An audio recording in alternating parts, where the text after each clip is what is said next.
Bueno, continuamos. Criterios de estructuración.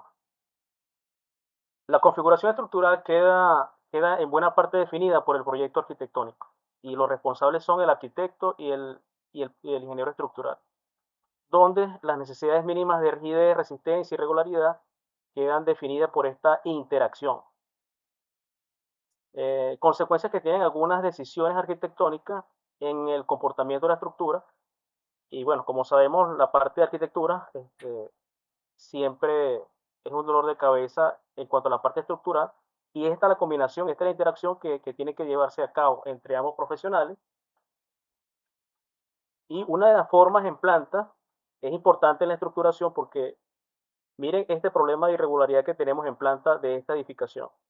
Cuando tenemos, por ejemplo, en este tipo de estructura en planta, tenemos una estructura muy irregular y esto nos causa un efecto porque en este tipo de estructura en planta se manejan dos puntos importantes, que es el centro de masa y el centro de rigidez.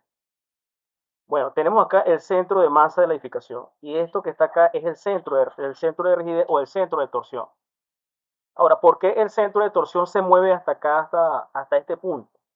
El centro de masa, por lo general, el centro de masa no se mueve, o por lo menos queda muy céntrico, dependiendo del área que se tenga en planta de la edificación. Ahora, el centro de rigidez sí se mueve en función de los elementos estructurales que tengamos. Por ejemplo, ¿qué es lo que tenemos acá en esta esquina? Tenemos muros para un sistema de dos ascensores que tenemos acá. Y la colocación de estos muros estructurales hace que entonces el centro de rigidez se mueva hacia este punto aquí a la izquierda y la parte superior. ¿Qué podemos hacer para este tipo de casos? Este es el problema que se nos presenta muchas veces cuando tenemos este tipo de arquitectura, donde el arquitecto ubica entonces el sistema de ascensores hacia un extremo. Y esto hace entonces de que la excentricidad, porque cuando a la hora que venga el sismo en la dirección X, en la dirección Y o en la dirección X, el sismo, la fuerza sísmica entrará directamente en el centro de masa.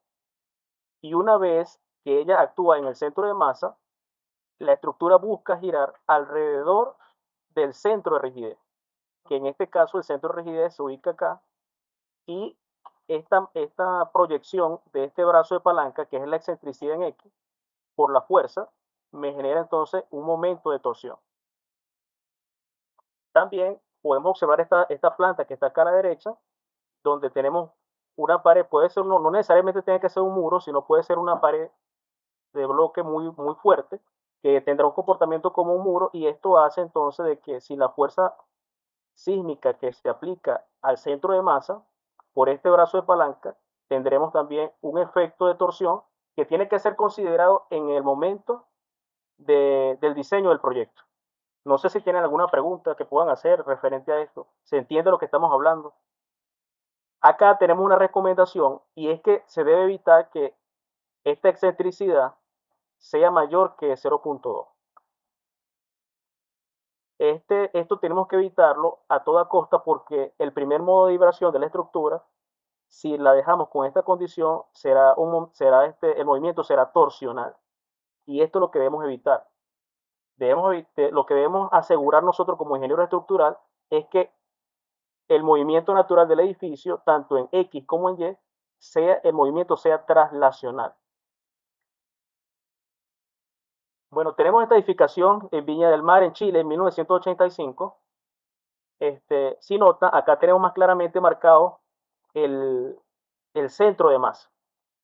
El centro de masa, el centro de rigidez, y podemos notar que los elementos en una estructura en concreto que me acerca el centro de rigidez mayormente son los muros del ascensor y la escalera. Donde esté los muros del ascensor y la escalera, allí está el centro de rigidez. Pero ¿qué se puede hacer en este caso? Imagínense que tenemos este edificio 1, 2, 3, 4, 5, 6, 7, 8 niveles y se nos presenta un proyecto que debemos manejarlo en el software ETA, por ejemplo, y nos damos cuenta en el proyecto a nivel de diseño, a nivel de modelado en el software, de que tenemos una gran excentricidad. Por ejemplo, si la fuerza sísmica viene en este sentido, tendremos todo este brazo de palanca que multiplicado la fuerza por este brazo de palanca, entonces tendremos un momento y este momento fue lo que causó la posible falla de este edificio. Es lo que podemos observar en la falla de este edificio. En la práctica o en un modelado real del edificio, en el software ETA, se puede hacer lo siguiente. Nosotros el centro de masa, por lo general el centro de masa queda allí. Nosotros lo que podemos hacer como ingeniero estructural es mover el centro de rigidez hasta el centro de masa. De tal manera de que si yo acerco el centro de rigidez hacia acá, hasta donde está el centro de masa, entonces este brazo de palanca que me genera el momento de torsión será más reducido y esto evitará que el edificio colapse por torsión. ¿Cómo lo hacemos? Yo les puedo pasar un video donde tengo cómo se hace, pero para ilustrarlo, ustedes se puede proyectar el centro de rigidez una distancia, o mejor, se puede proyectar una línea entre el centro de rigidez y el centro de masa. Y este es más o menos la proyección de la línea. Y en esta zona, colocar entonces muros de corte. Cuando nosotros colocamos muros de corte en esta zona, eh, eh, el centro de rigidez se moverá entonces desde este punto y buscará más hacia el centro de masa. Y de esta manera estaremos como equilibrando la rigidez. Esta rigidez que está concentrada en esta zona, al colocar yo una rigidez en este punto, el centro de rigidez se moverá hacia el centro de masa. No sé si tienen alguna pregunta referente a este tema.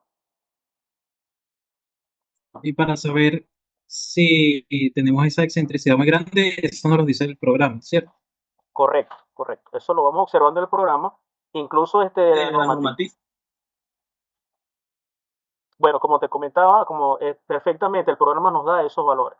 Nos da la ubicación exacta del centro de rigidez y el centro de masa. Pero esto para yo corregir el centro de rigidez y el centro de rigidez, que es el que yo puedo mover, tengo que se convierte en un proceso iterativo. Voy colocando los muros de corte en esta zona, corro el programa, lo vuelvo a analizar y veo el punto cómo se va moviendo hasta que logre que se acerque lo más al centro de masa y hay un punto, hay una separación o una excentricidad normativa que la norma nos permite y si estamos dentro de ese rango, entonces podemos proceder pues, con el proyecto. Pero eh, es necesario que nosotros prestemos atención a este punto o el centro de rigidez y que esto no podemos permitir que se construya de esta manera para que el edificio no colapse. Este es otro tipo de estructuras que son en forma de cruz. Por lo general, esto también es un edificio muy irregular. Si queremos mantener la geometría unida totalmente, tendremos que hacer refuerzos en las esquinas. O la otra opción es separar con la junta sísmica y crear básicamente 4 edificios. Es lo que se puede observar acá. Edificaciones en forma de L también son de alto riesgo porque tenemos acá el centro de masa y el centro de rigidez. Y mientras más separados estén estos elementos o estos puntos, el edificio sufrirá por torsión en planta. Esto es un edificio también que es en forma de L y se puede observar entonces cómo la torsión afectó a esta zona de las columnas. Cuando tenemos también un edificio en forma de L, podemos hacer refuerzos de este tipo o colocar muros de corte en estas caras y en las esquinas. Pero hay que tener en cuenta de que yo los puedo colocar, pero tenemos que hacer la verificación en el programa y verificar entonces lo que es el centro de masa y el centro de rigidez para este tipo de edificación. Esto es increíble, pero esto lo hacen. Por ejemplo, este es un ejemplo de edificios residenciales con plantas formadas de forma irregular creadas por INAVI en Venezuela.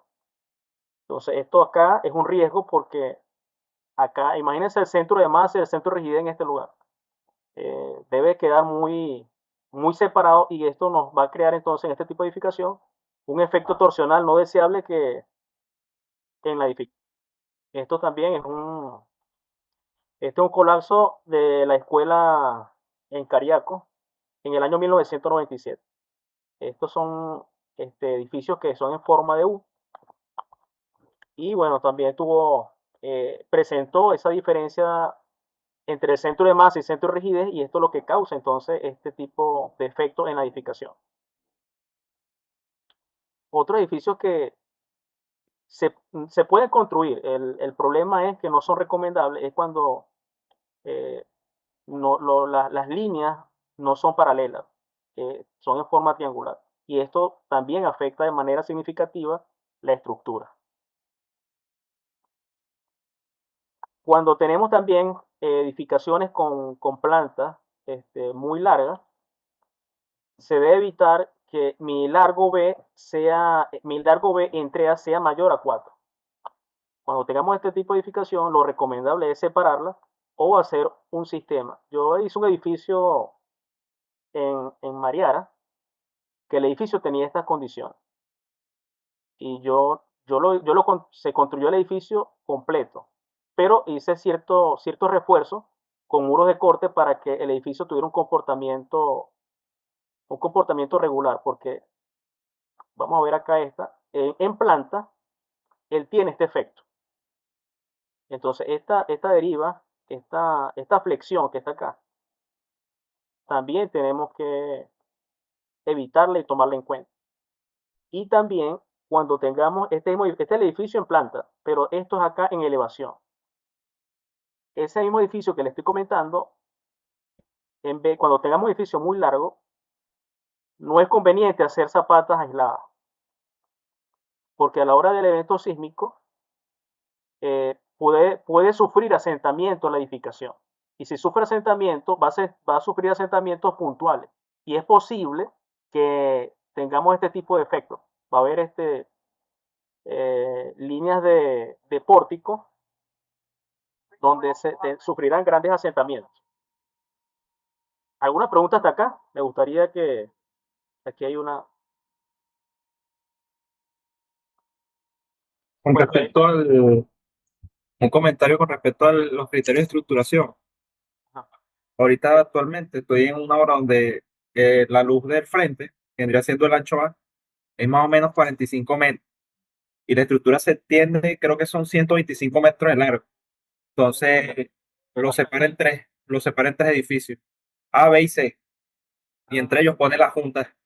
Me doy cuenta que ahora que es por eso, pues por lo de la torsión. Usted está mencionando. es Es correcto, es correcto, es correcto. correcto. Acá Acá está está la la separación. separación. Es necesario. De todas maneras, cuando ustedes modelen este tipo de estructura en el programa y verifiquen, por ejemplo, las derivas, verifiquen los modos de vibración, se van a dar cuenta de que es necesario eh, dividir el edificio. Bueno, que hay otra recomendación, cuando tenga aberturas en el centro, el A, que es esta distancia entre esta, tiene que ser mayor a 1. En elevación también es importante, vimos toda la parte de la planta, pero en elevación también el edificio es importante. Es importante que, por ejemplo, debemos evitar que H pequeña, que es esta, entre H sea mayor a 1.5. Tenemos este otro tipo de edificación y esta otra, que ven que en altura esta sección es grande, es referente a este ancho. Y posibles soluciones, bueno, evitar esto y hacerlo así, y esta colocar entonces una reducción gradual. Y si tenemos este tipo de estructura, rigidizar entonces la parte superior. Nos dice esta diapositiva, la esbeltez excesiva de la construcción pueden provocar problemas de volteo. Entonces, cuando tengamos una edificación muy alta y muy angosta, tenemos bueno, hay cosas que se pueden evitar, pero hay otras que tenemos que buscar la manera de resolverlo, porque si el diseño te pide o te demanda de que sea de esta forma, como ingenieros estructurales, tenemos que hacerlo. Siempre y cuando cumplamos con todos los requisitos que nos exige la norma. Es lo importante. Porque como le decimos nosotros al arquitecto, mire, arquitecto, nosotros no podemos hacer este edificio porque el ancho A y la altura H no nos cumple. Entonces, no podemos decir eso. El arquitecto se va a buscar otra persona. Este otro tipo de estructura también hay que tener cuidado, tipo de escalón, porque tienen cambios bruscos en la geometría. Cambios bruscos en rigideces o resistencia. Si pueden notar, este edificio podemos decir que tiene una doble altura, y esto hace entonces que posiblemente tengamos un piso blando, un piso débil, siempre y cuando en la parte del software nosotros podemos modelar este tipo de edificios. Lo que pasa es que tenemos que tener cierto cuidado a la hora de modelar este tipo de edificaciones. Esto sí no se debe hacer. Mire este cambio brusco que hay acá. Tenemos como estos espacios y básicamente el edificio es soportado por tres elementos, 1, 2 y 3, y a partir del primer nivel se continúa otro elemento. Entonces, esto también, esos cambios de rigidez, esos cambios bruscos, también hay que tener cuidado. En esta zona también hay un cambio brusco y acá me imagino que es la diagonales que tiene este edificio. Otro problema que vemos por acá es la concentración de masa. Si tenemos concentración de masa en el último nivel o a ciertos niveles, también hay que tener cuidado y ver cómo afecta entonces nuestra edificación. Piso débil, descontinuidad en capacidad. Vamos a verlo acá unas imágenes, otra imagen. ¿Por qué hay que tener cuidado con este tipo de edificación? Esta zona que se ve acá, estos dos niveles y este nivel de abajo, cuando yo confino este pórtico, porque si ustedes notan, hay columnas, tres líneas de columnas y vigas que es el perímetro de la pared.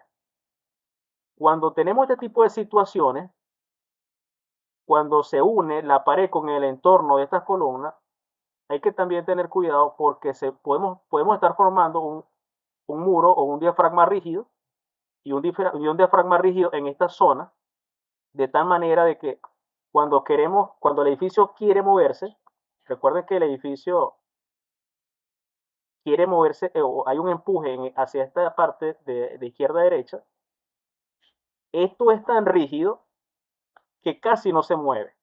Y este punto que está acá busca desplazarse y este se mantiene también recto. Y este cizallamiento es lo que causa que colapse el edificio en este punto. Igualmente pasa en esta zona cuando tenemos pisos abiertos y todo este sistema acá trabaja como un solo bloque, como un solo muro y se mueve completamente de manera recta y esto se desplaza hasta acá. Se desplaza de manera horizontal, pero esto se mantiene recto y esto forza de una u otra manera a que el cizallamiento o el corte sea tan grande que supere la resistencia de la columna. Igualmente tenemos este punto 3, que cuando tenemos eh, paredes a cierta altura, esto tenemos entonces un efecto que es el efecto de columna corte.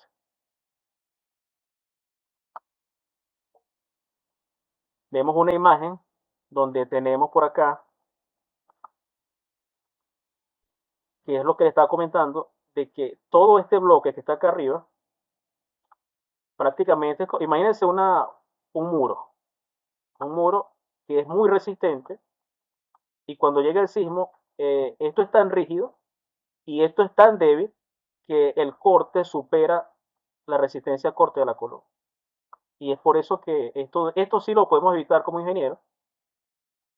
Yo pienso que el problema es de esta edificación, la construyeron, colocaron el cerramiento arriba, pero no lo terminaron acá abajo. Pienso que si lo hubiesen terminado o hubiesen construido de abajo hacia arriba, esto no hubiese pasado. ¿Alguna pregunta hasta acá? Disculpe que le pregunte tanto, pero para no sentirme hablando aquí solo, es importante a veces la interacción. Este es otro ejemplo de piso débil. Todo este bloque, si ustedes notan, todo este bloque, todo este sistema acá arriba de piso 2 y piso 3 se mantiene como un solo bloque y por supuesto ocurre el mismo problema de cizallamiento y estallan las columnas, que es lo que está pasando acá en esta zona.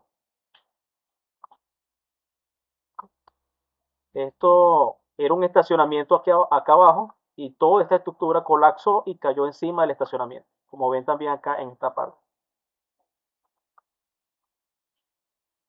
Todo esto lo podemos verificar en el programa. El problema es que cuando nosotros hacemos un proyecto de columnas y vigas, un proyecto con pórticos especiales a momento, nosotros por lo general no involucramos la tabiquería. Y cuando nosotros hacemos el pórtico y no colocamos la tabiquería, entonces ocurre este tipo de problemas. Porque una cosa es el comportamiento en el programa, pero es cómo lo estoy modelando. Si yo lo modelo con puros pórticos y sin tomar en cuenta esto, entonces es posible que esto pase en obra. Y también el ingeniero que esté construyendo también tiene que darse cuenta del peligro que conlleva este tipo de situaciones. Es que no tengo una imagen acá que se pueda mostrar, pero vamos a ir aquí a la de arriba. Muchos ingenieros toman en cuenta esto en la junta entre la columna y la tabiquería. A veces también es importante colocar como una separación mínima de entre 1 o 2 centímetros con anime. Y eso se flisa y eso queda como una junta para que la pared, para que la columna tenga el comportamiento dúctil que nosotros esperamos y no se vea afectada por la pared. No sé si me explico lo que quiero decir, pero eso también se hace en obra para nosotros evitar que la columna tenga otro comportamiento distinto al cual la hemos diseñado. Porque es cierto de que esta pared que está acá, este cerramiento, me causa ese efecto. Y la idea es separar entonces el sistema estructural del cerramiento, puede ser por una junta con un anime de 1 centímetro y eso puede ser suficiente para evitar este tipo de problemas. Y en el caso, por lo menos, cuando tenemos estructuras más largas, que las paredes superan 3 metros, se le mete siempre un machón. El machón va anclado abajo, pero se anclaría arriba también. Eso no haría que la estructura se rigidizara más. No, el manchón no es estructural. Uno lo coloca ahí, es más sencillo, pues. Ah, ok. El problema es cuando la fuerza horizontal del sismo llega, la losa distribuye la fuerza horizontal a todos los elementos verticales que son las columnas. Y ellas son las principales que están diseñadas para absorber esa carga horizontal. El manchón como tal es un elemento más básico, más sencillo, que no absorbería esa carga. Pero está bien, es importante la pregunta que hiciste y es interesante, pues, tener todos esos detalles.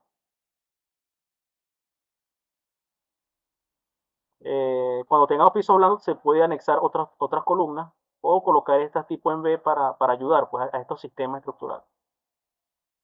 Cuando los edificios están separados o muy cercanos, hay recomendaciones. Recomendaciones para separar el edificio. Por ejemplo, esta S que está acá, esta S1, tiene que ser mayor o igual a 2 veces el alfa por H1. Aunque esto es muy difícil, las personas lo cumplen. Por lo menos acá en San Felipe, no sé en Barquisimeto, bueno, yo estoy en Barquisimeto y me imagino que sí hay parte en el centro de Barquisimeto donde hay edificios que están adosados. Poco se cumple, pues, en la realidad. Pero hay que tener cuidado. Vamos a ver unos ejemplos acá. Voy a pasar un poco más rápido. De edificios que están adosados, miren este que está acá. Este, por ejemplo, si ustedes notan este edificio,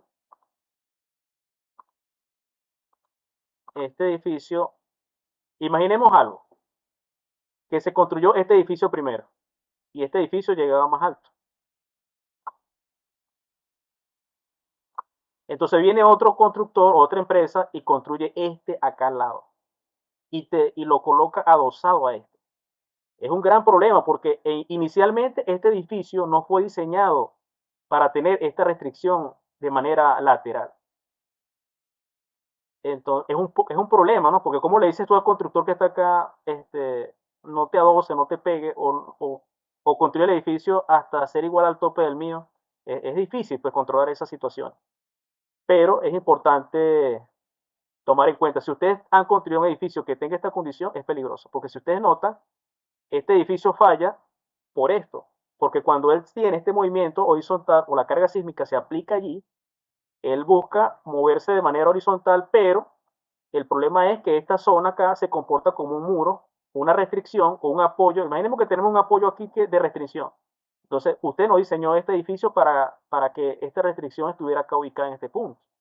Y es el problema y es lo que ocurre esto. Entonces sí es importante separar el edificio, el problema es que en la práctica real eso no se cumple, no lo hacen. Y de hecho, si esa junta se deja, es un problema, porque usted va a tener ahí un problema porque la junta que está allí el agua, va a ser un criadero de cosas, animales que se van a meter allí. Bueno, entonces eso sí se puede hacer, esa abertura, pero tenemos que sellar todo para que no entren animales, no entre el agua de lluvia, todo eso tiene que ser un sistema que tiene que hacerse bien pues, en la obra.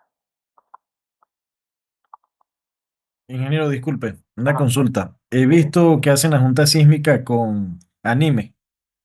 Es decir, entre los elementos estructurales colocan un anime de aproximadamente 2 pulgadas y bueno, luego hacen lo que usted menciona, sellan por la parte frontal y superior para evitar eso, pues.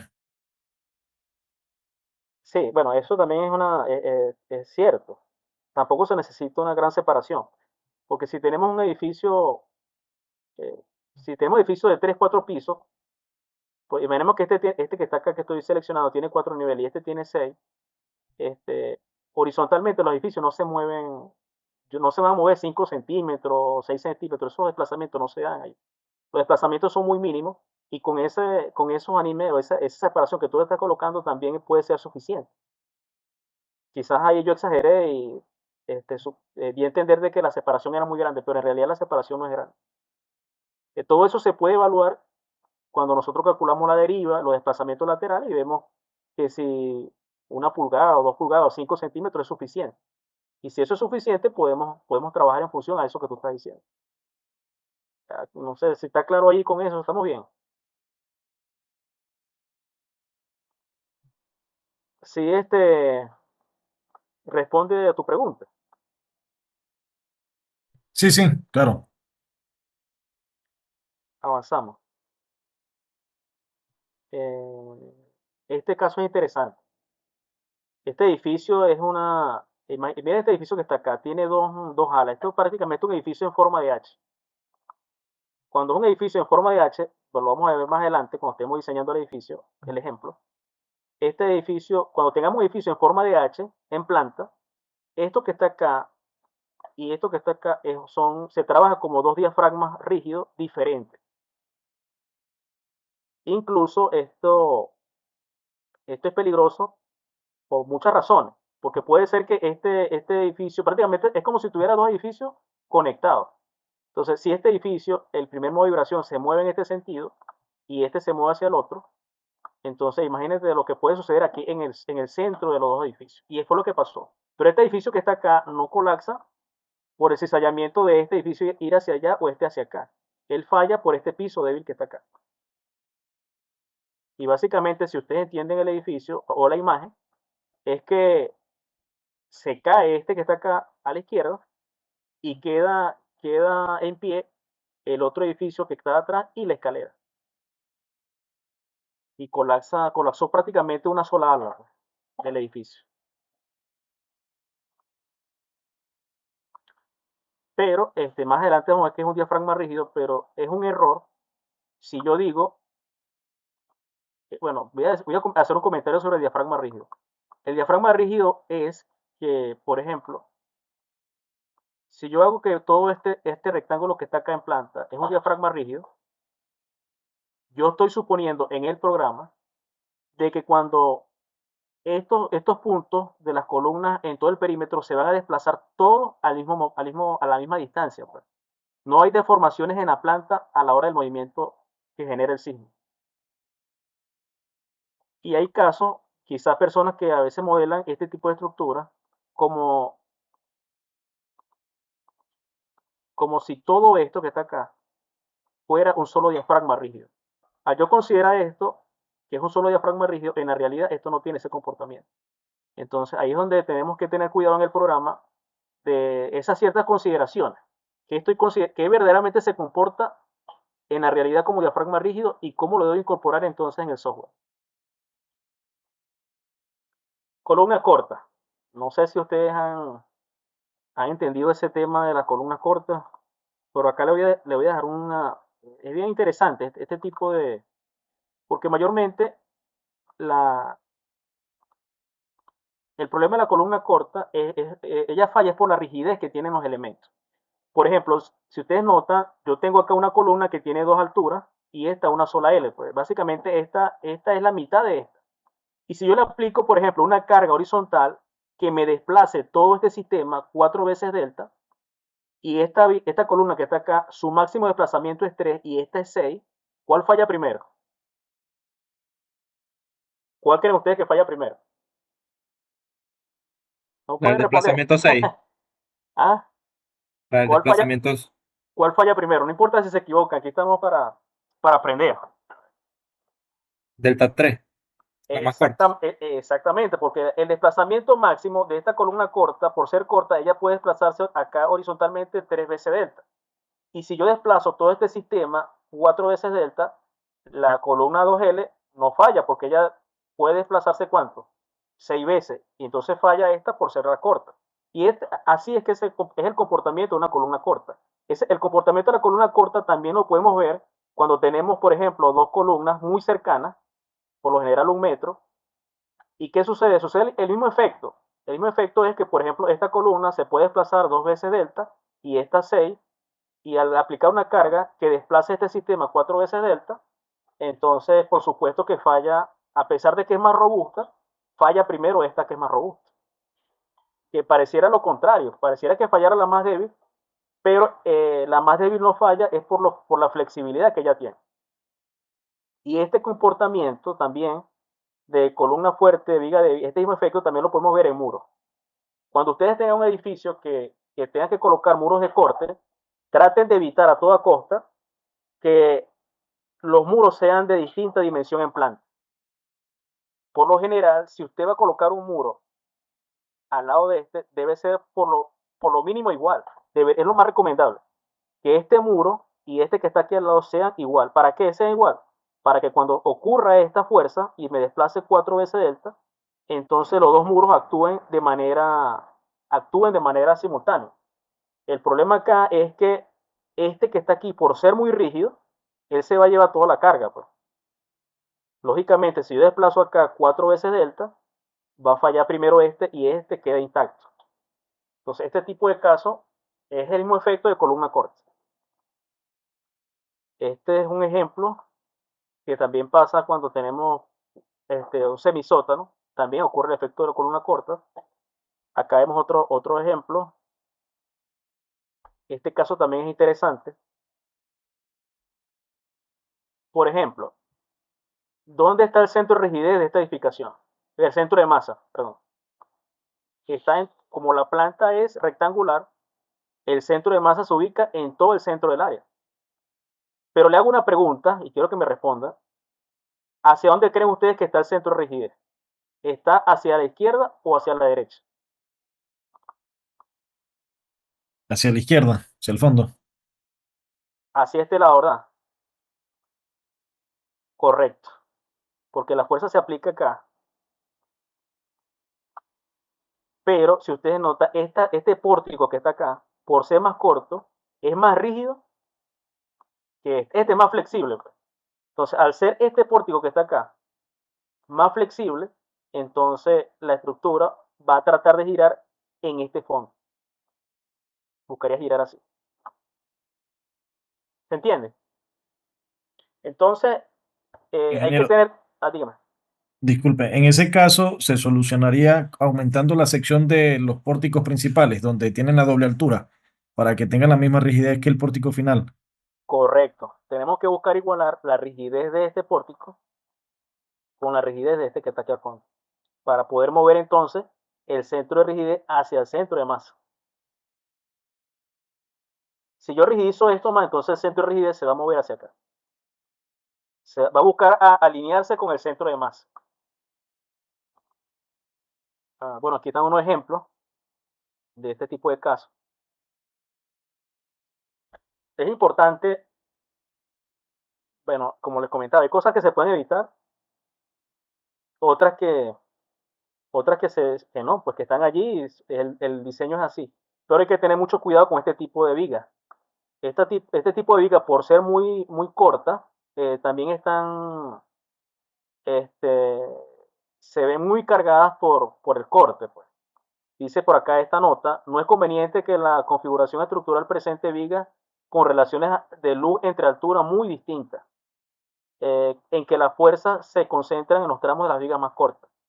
Por otra parte, conviene evitar que la relación luz es la distancia entre la altura de la viga sea pequeña, menor que 4. Por ejemplo, si yo tengo acá una luz de 2 metros y tengo una altura de, 5, de medio metro, posiblemente sea menor que 4. Y esto entonces hace que en el diseño el corte en este punto sea muy elevado. Otro punto importante, si nosotros queremos configurar entonces una planta estructural con muro de corte en los extremos y uno en el centro, esto no es muy recomendable colocar un solo muro en el centro. La idea es hacer una mejor distribución, por lo menos en los extremos. Y colocar uno en el centro, pero es importante colocar estos acá en los extremos. Concentrar todos los esfuerzos en el centro también es un poco, no es muy recomendable, se recomienda siempre rigidizar los extremos. ¿Por qué este tipo de situación no? Porque en el programa todo lo podemos hacer simétrico, todo lo podemos hacer muy chévere, pero en la parte de la construcción, esto puede ser que al no colocarlo verdaderamente en el centro, quizás acá en el sitio un volado más que un otro, se hacen distintas configuraciones en el sitio que entonces si yo coloco esto muy fuera del centro de masa, entonces voy a crear entonces ese brazo de palanca que queremos evitar, que es el que me va a colocar ahí el centro, la torsión pues, en el edificio. En cambio, este tipo trabaja mejor la edificación. No sé si tienen alguna pregunta referente a lo que hemos visto antes de ir al receso. No, ingeniero, no sé si lo mencionó antes porque tenía problemas con el audio, pero mientras pasaba las diapositivas vi la rigidez que otorga la tabiquería al sistema de pórtico. ¿Cuánto cree conveniente considerar eso en el modelo analítico?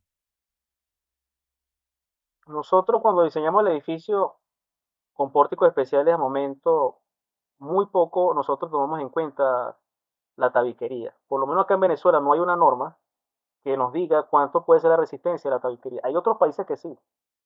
Por ejemplo, República Dominicana, ellos tienen coeficientes donde te simulan cuánto es el aporte a corte de la estructura.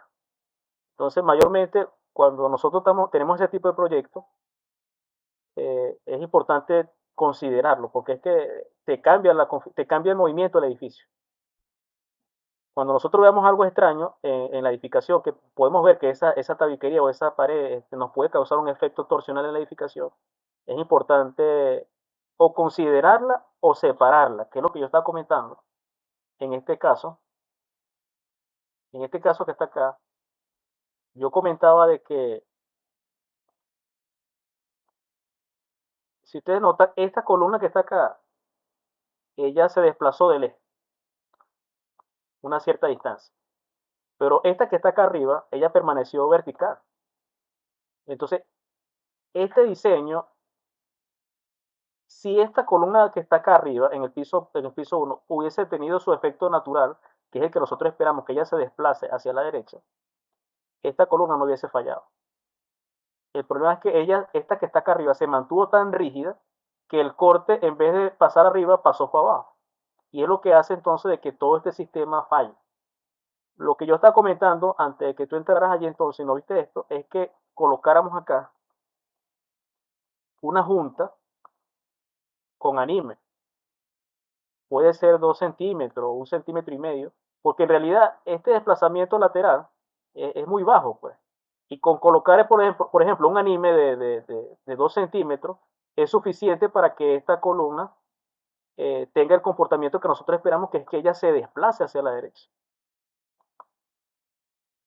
Y así evitamos entonces de que esta tabiquería que está acá, evitamos que esta tabiquería se comporte como un muro que me afecte el comportamiento de la columna. No sé si eso responde a tu pregunta. Sí, sí. También le mencionaba porque en algunos casos, por criterios de arquitectura, es decir, en una fachada, todo es tabiquería, sin ventana, y puede generar torsión, ¿cierto? En ese caso se aplicaría esa técnica que usted menciona, aislarla del sistema porticado, porque si no realmente se convertiría en mampostería confinada. Es correcto. Es correcto, tú lo has dicho muy bien, se convertiría en otra cosa. Eh, Y es que aquí se ve, mira, toda esta zona que está acá confinó al pórtico. Entonces ya esto deja de ser un pórtico, esto se convierte en un muro rígido. Y es lo que causa este efecto tan catastrófico. Vuelvo y repito, pienso que si este edificio, si este edificio pequeño hubiesen colocado la tabiquería aquí abajo, quizá no hubiese fallado. El problema es el cambio brusco de rigidez. Y entonces esto es tan rígido y tan fuerte que todo ese corte se va desde aquí abajo. Sí, en ese caso genera el piso blando. Y sabe que es un caso muy recurrente los locales comerciales que deciden hacer locales comerciales en las plantas bajas y apartamentos en las plantas que siguen. Entonces, generalmente tiene tabiquería en las dos fachadas laterales, pues, y el centro libre. Queda, Y de pronto es la misma sección. sí, es verdad. Bueno, esta es una recomendación, colocar entonces anime adosado a la columna para poder aislar, pues, aislar la columna de lo que es el sistema de la tabiquería. Bueno, con esto entonces vamos a ver el receso 5 minutos, porque es que queda bastante material y el tiempo se nos va. Hola, vamos a continuar con la clase. Activo por aquí, adelante. Aquí presente igual. Gracias. Este, por el WhatsApp envié una imagen que conseguí en internet de lo que me preguntaron. El anime se coloca no entre el manchón como ya hemos comentado, el manchón no es un elemento estructural. Necesitamos separar el elemento estructural, que en este caso es la columna, de la mampostería. Hay una imagen también que envié que decía 1 pulgada, y esa pulgada es lo que va a estar colocado, es para que es el espacio, para que el espacio no quede vacío, nosotros colocamos un anime, pero el anime lo que hace es aislar la tabiquería de la columna. Y con eso este, es suficiente para que el pórtico tenga su desplazamiento horizontal y la columna trabaje de manera dúctil sin ninguna restricción lateral. Eso es todo. Eso no es mayor cosa, no es necesario colocar epóxico ni elementos extras pues allí en esa zona. Bueno, vamos a continuar. Vamos a hablar sobre la dinámica de las estructuras. Vamos a empezar con una estructura idealizada de un grado de libertad.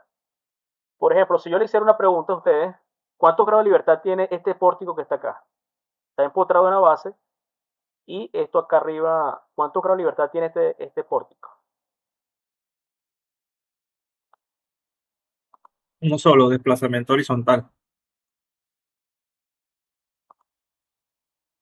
Recuerden que ¿cuántos grados de libertad tiene cada nodo? Tiene tres. Exactamente. ¿Entonces cuántos tiene? Rotación. Este tiene uno solo. Claro, lo que pasa es que en realidad él tiene 6, pero la idealización para un solo grado de libertad es asumir que este pórtico tiene una condición donde las columnas tendrán áreas infinitas y la viga tendrá área infinita e inercia infinita. ¿Por qué la inercia infinita? Para que ella no flecte y se mantenga totalmente horizontal. Y que toda esta idealización, el comportamiento sea totalmente horizontal y sea un solo grado de libertad. Eso es para que, así es que se toma en cuenta entonces la dinámica de las estructuras. Entonces, este pórtico que está acá lo vamos a transformar en una masa que va a tener un desplazamiento horizontal y esta línea vertical es lo que conocemos como la rigidez de la estructura. Entonces, este pórtico de un grado de libertad va a tener este comportamiento, este desplazamiento horizontal. Y esto que está acá no es que el pórtico se va a mover hacia abajo, no. Esto es que él va a ir de un lado a la derecha a la izquierda. Va a tener ese desplazamiento. Equilibrio dinámico. El equilibrio dinámico tiene estos ciertos componentes. El pórtico se le aplica una carga lateral y hay unas fuerzas que actúan de manera contraria o que se oponen a esta fuerza. ¿Cuáles son esas fuerzas que se oponen? Tenemos entonces esta fuerza de inercia Esta fuerza de inercia viene dada por la masa y la masa va acompañada de la aceleración. Entonces, esta fuerza será opuesta a la fuerza horizontal. ¿Qué otras fuerzas actúan? Tenemos entonces la velocidad por el amortiguamiento, que en este caso es el amortiguamiento de la estructura. Y también hay otra fuerza que viene dada por el desplazamiento y la rigidez de las columnas. Que esto viene dado por la rigidez, por el desplazamiento, también es otra fuerza. Y básicamente estas tres componentes serán igual a la fuerza que estará aplicada a este pórtico. En resumen, la fuerza horizontal será igual al desplazamiento, el desplazamiento por la rigidez K del pórtico, a la velocidad por el amortiguamiento y la aceleración por la masa. Todo esto es lo que me compone entonces el sistema. El punto A es el sistema, el B es el componente de rigidez, la componente de amortiguamiento, la C y la D es el componente de la masa. En resumen, tenemos por acá entonces que la masa va acompañada de la aceleración, el coeficiente de amortiguamiento va acompañado de la velocidad y la rigidez K va acompañada del desplazamiento. Y estos tres componentes va a ser igual a la fuerza que se le impone al pórtico.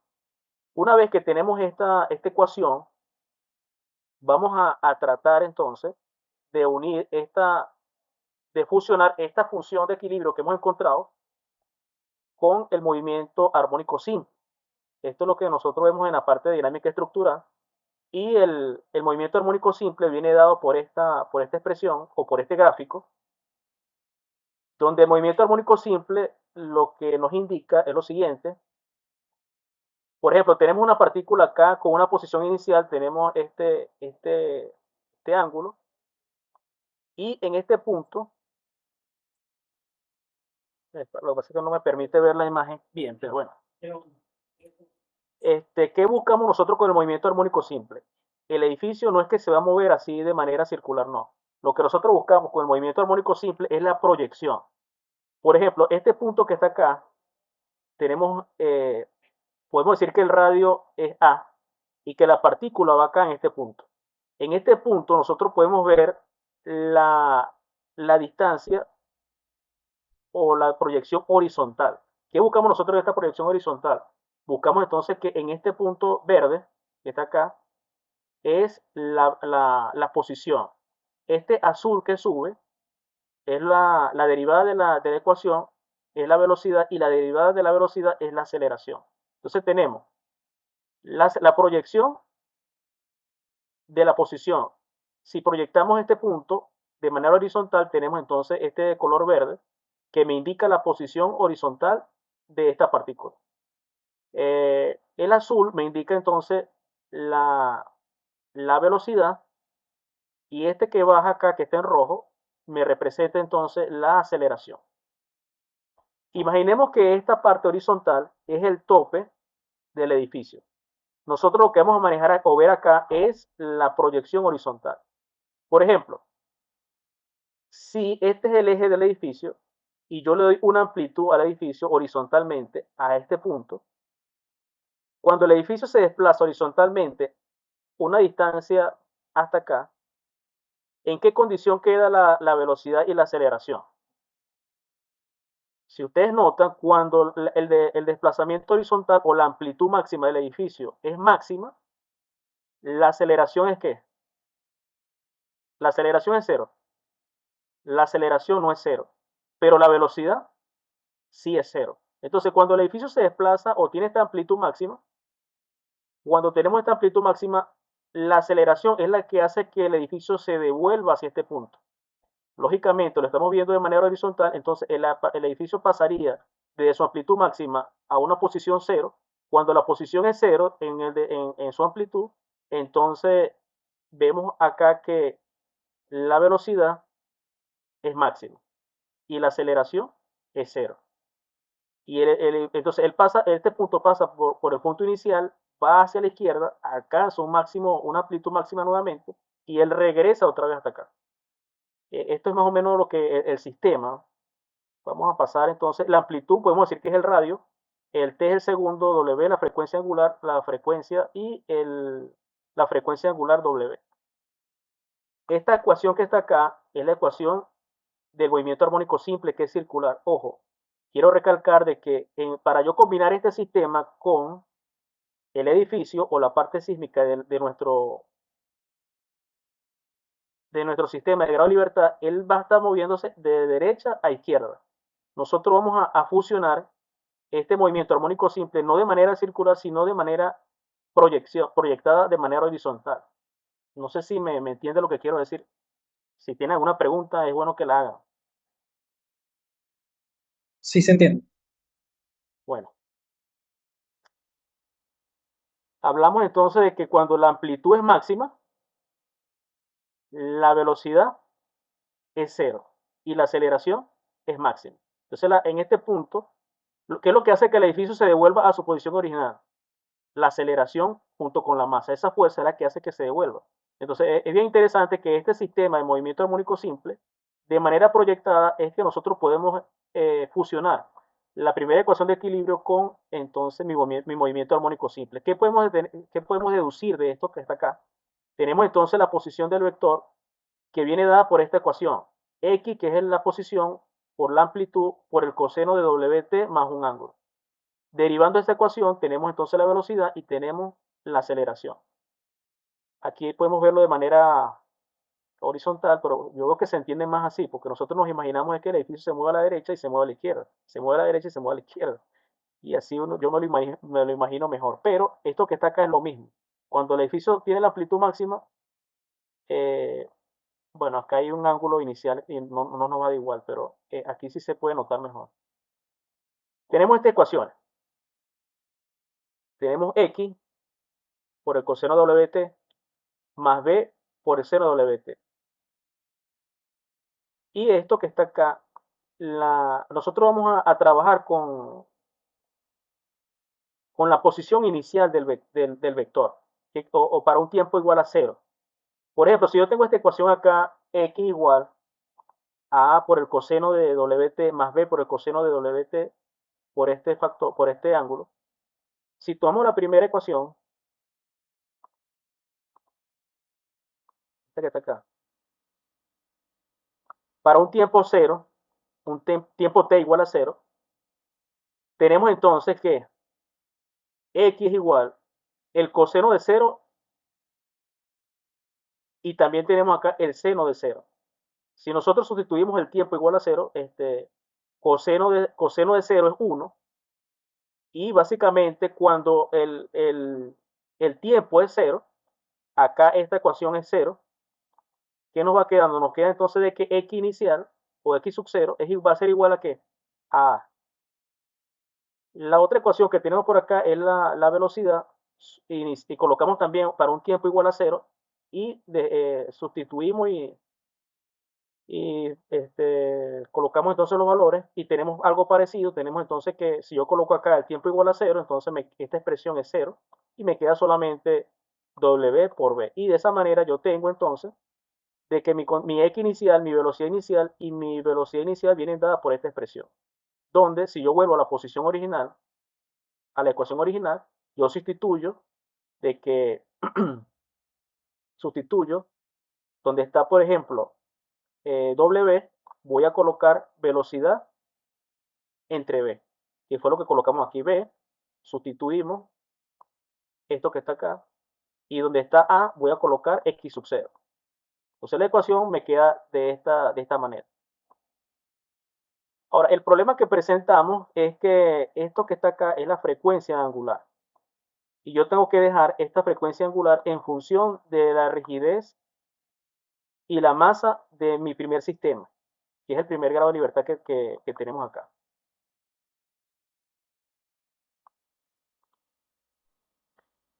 ¿Qué hacemos entonces? Seguimos acá. Tengo esta ecuación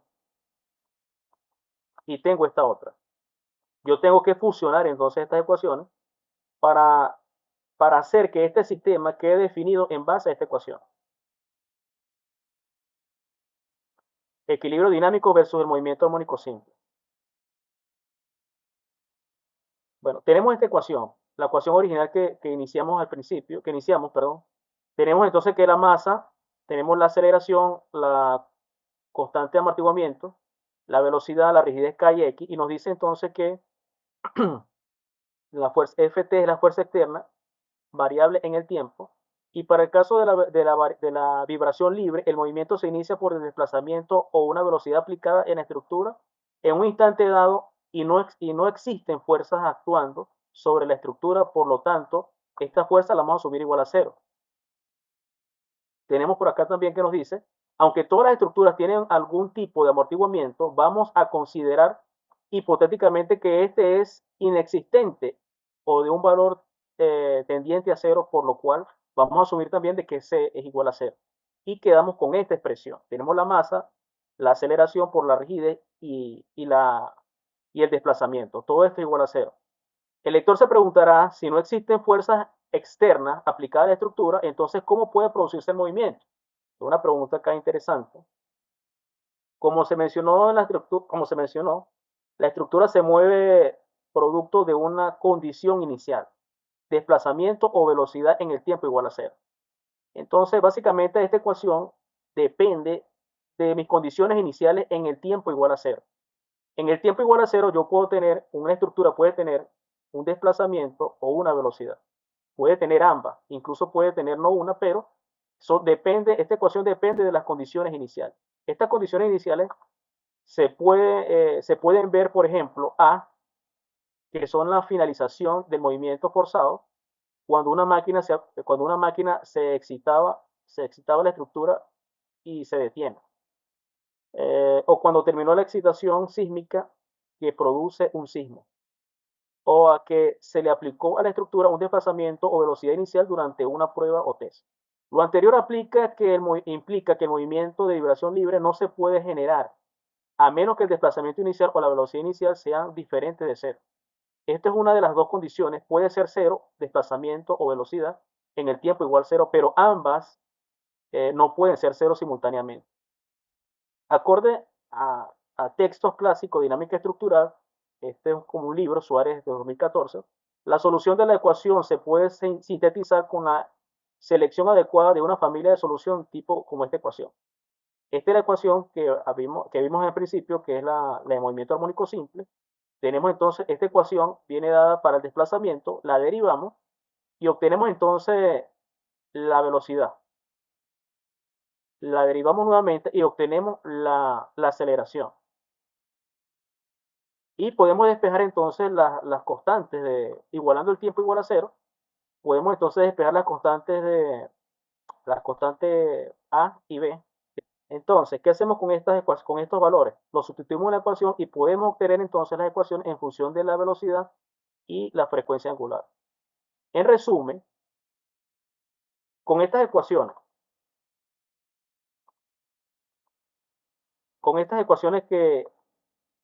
del movimiento armónico simple,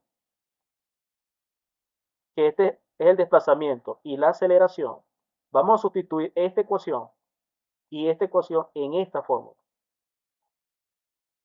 donde multiplicamos la masa por la aceleración. La aceleración viene dada por esta ecuación. Y esto lo vamos a sustituir acá.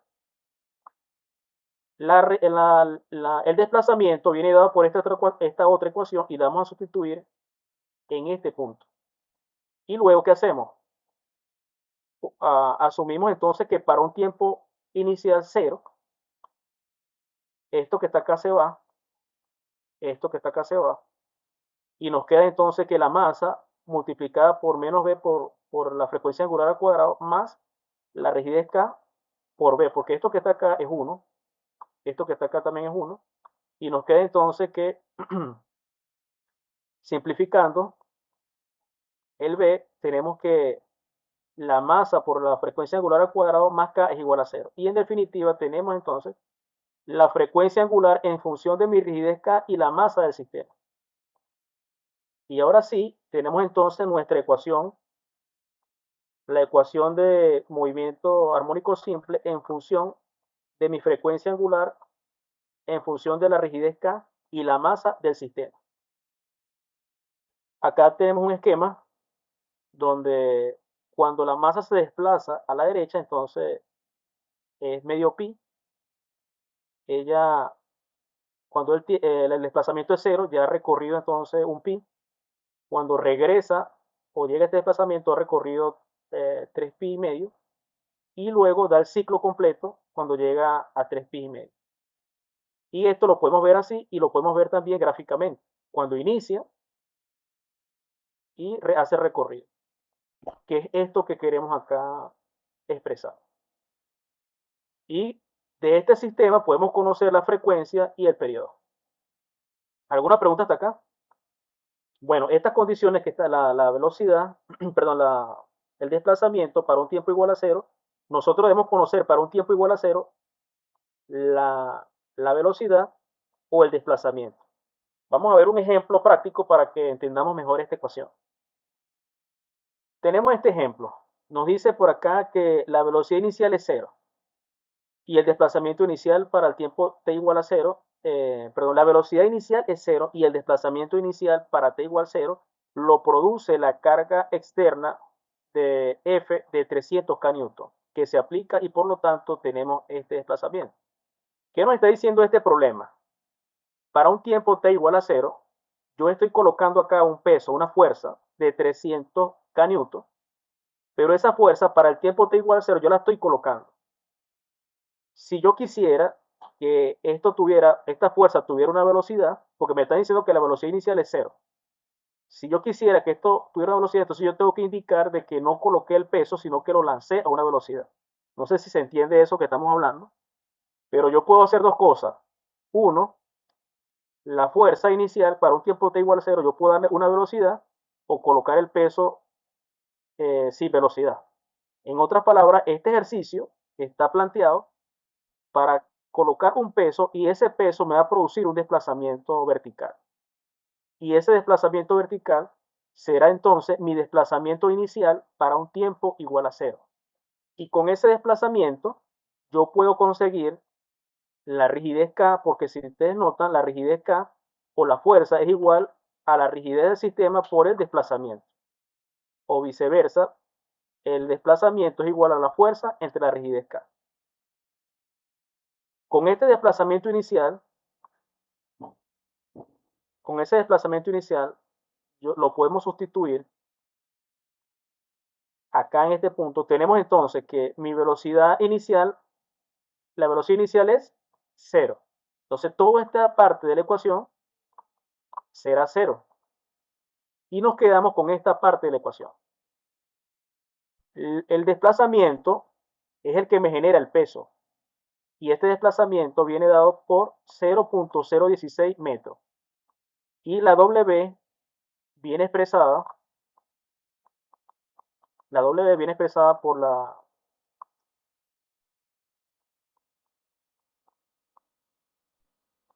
este valor es constante y es el que voy a introducir acá. ¿Qué es lo que va a ser variable? El tiempo. Y esta es la gráfica de este movimiento.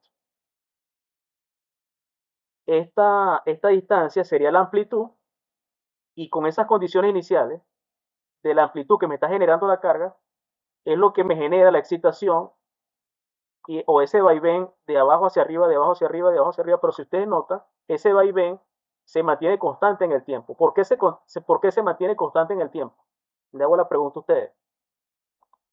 Por favor, hablen. Porque es una frecuencia.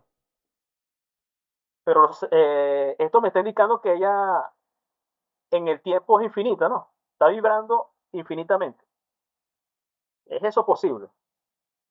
Claro, lo que pasa es que como nosotros le quitamos a la ecuación, ustedes notan que nosotros le estamos quitando la ecuación aquí.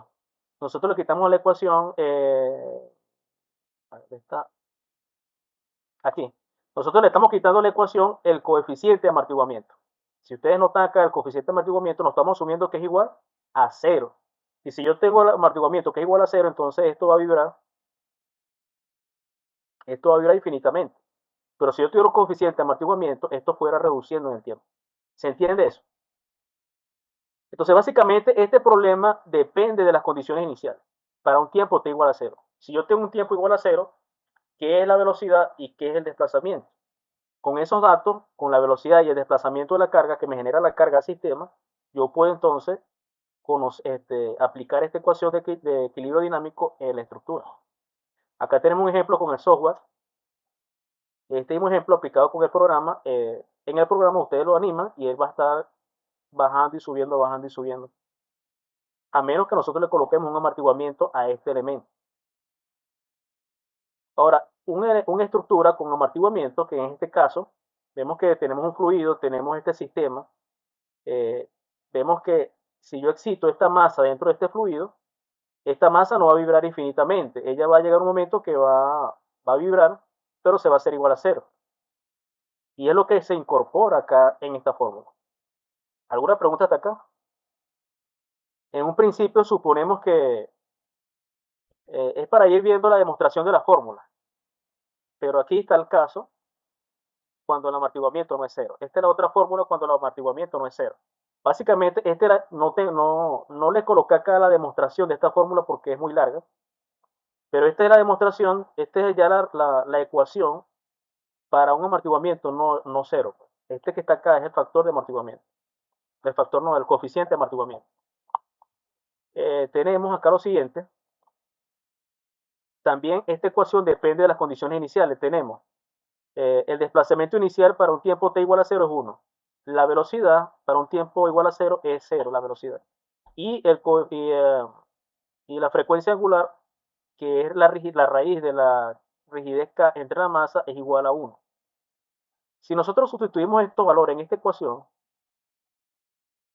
o por ejemplo, si nosotros le suponemos que este amortiguamiento es 0,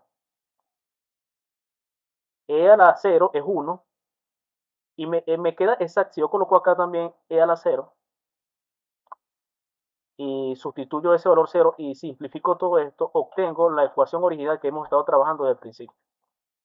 Ahora, incorporando nosotros el amortiguamiento en esta ecuación, es decir, esta ecuación es la primera, sin amortiguamiento. Y esta que está acá es la ecuación, partimos de esta misma, pero llegamos a otra ecuación similar a ella, pero con el amortiguamiento. Ahora, usando esta fórmula que está acá, esta que está acá, y sustituyendo los valores del desplazamiento igual a 1 y la velocidad igual a 0, tenemos esta expresión. Por ejemplo, si colocamos acá el desplazamiento es 1 y la velocidad es 0, vamos a limpiar esto un poquito. Vamos a sustituir estos datos.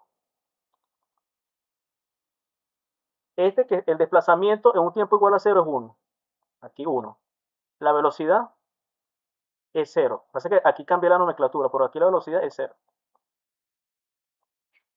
Si la velocidad es 0, entonces me queda el amortiguamiento multiplicado por W por el desplazamiento, que es 1 acá. Y esto que está aquí es esto, por el seno de WT. Y acá, como yo estoy colocando que el Q sub 0, que es el desplazamiento, es 1, me queda toda esta expresión. Ahora, este ejemplo, vamos a trabajarlo variando el amortiguamiento. Si notan, tenemos entonces el amortiguamiento 1, 2, 3, y estamos viendo cómo varía la vibración la vibración para estas condiciones iniciales, cómo varía según el amortiguamiento. ¿Qué podemos notar? ¿Cómo varía el amortiguamiento? Cuando es mayor, ¿la amplitud es máxima o mínima? Les hago la pregunta.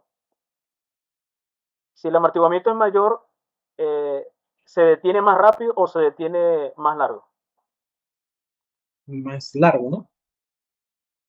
Sí, por lo general ¿por qué esto es importante? Porque nosotros en la estructura usamos por lo general el 5%, que vendría siendo 0.05.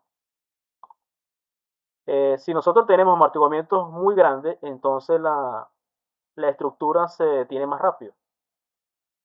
En este caso, por ejemplo, los disipadores de energía, lo que en este caso vienen siendo los amortiguadores que se usan, por ejemplo, en las estructuras, tienen este efecto, y es por eso que son estructuras más seguras y hacen que la estructura se detenga más rápido ante una carga sísmica, o por lo menos disipen la energía, porque esto lo que busca es disipar la energía. Si ustedes se dan de cuenta, la vibración que está aquí en naranja el sistema amortiguado que tiene del 2%, sí amortigua, pero no es tan rápido en el tiempo. Esta es la diferencia. También tenemos otro sistema de amortiguamiento que llamamos amortiguamiento crítico y el sobreamortiguado. Este amortiguamiento sobreamortiguado es que él no vibra, sino que directamente él se detiene. Ejemplo de este sistema sobreamortiguado tenemos, por ejemplo, los amortiguadores en los carros. ¿Qué significa que sea sobreamortiguado? Es que él no va a vibrar. Lo que se busca es que no vibre, sino que se detenga lo más rápido posible. Eso lo podemos ver en los carros, son sistemas sobreamortiguados. Y en las puertas, cuando nosotros tenemos, por ejemplo, en las puertas, no sé, en los centros comerciales, X, pues, y entramos, este sistema es sobreamortiguado. ¿Qué pasaría si nosotros tenemos un sistema subamortiguado? Que es este caso. Lo tenemos aquí en esta puerta. Esta puerta, si yo al abrirla, esa puerta se va a batir rápidamente, pues, porque va a vibrar en el tiempo. Pero este sistema, con este gato hidráulico, lo que me hace es que el sistema sea sobreamortiguado. ¿Se entiende lo que estamos hablando? ¿Alguna pregunta? ¿Qué pasaría si yo hago sobreamortiguado una estructura?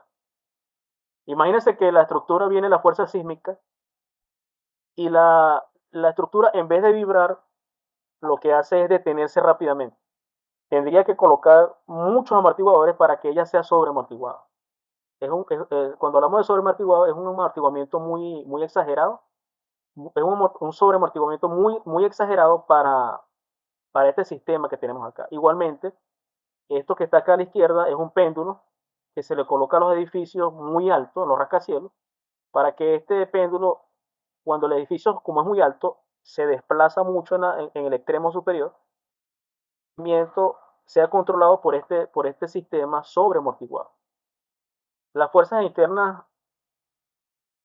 en los edificios, tenemos varias fuerzas externas en los edificios, tenemos por ejemplo equipos mecánicos de motor que se pueden colocar en la parte superior del edificio, tenemos también por impacto, esto es un mensaje subliminal que está acá. Esto pasó una vez y bueno, no quisiera hacer malos comentarios de eso porque de verdad no es juego, pues, lo que pasó. Pero son impactos que parecieran imposibles, pero sí fueron posibles.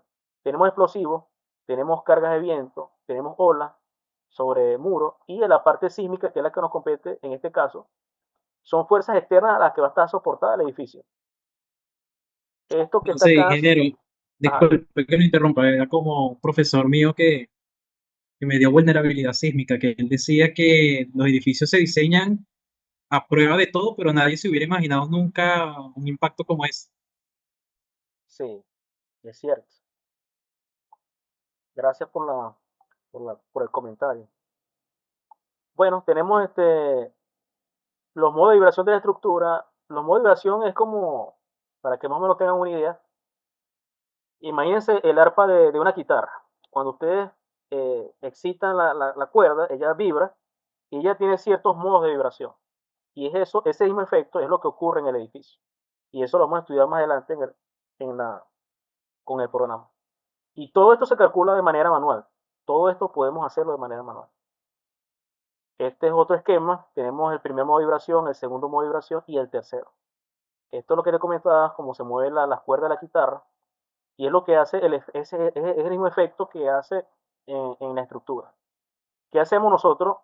Esto que está acá es el mismo sistema, pero no es un sistema con un solo grado de libertad. Esto se llama un sistema con múltiples grados de libertad.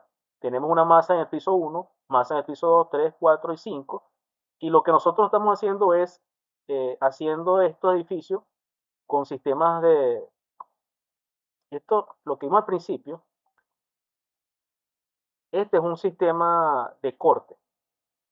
Cuando decimos que es un sistema de corte es que él está trabajando un solo grado de libertad en el nivel. ¿Qué estamos haciendo? Concentrando la masa en este nivel y está actuando esta fuerza. De igual manera, esto es un solo grado de libertad, pero esto que tenemos acá es para múltiples grados de libertad. Claro, yo les estoy mostrando a ustedes las fórmulas básicas, pero en realidad esto es mucho más amplio. Por eso es que hablamos de una introducción. Estaríamos hablando ya de matrices, e incluso de matrices de masa y todo este sistema para que incluyamos en estos múltiples grados de libertad.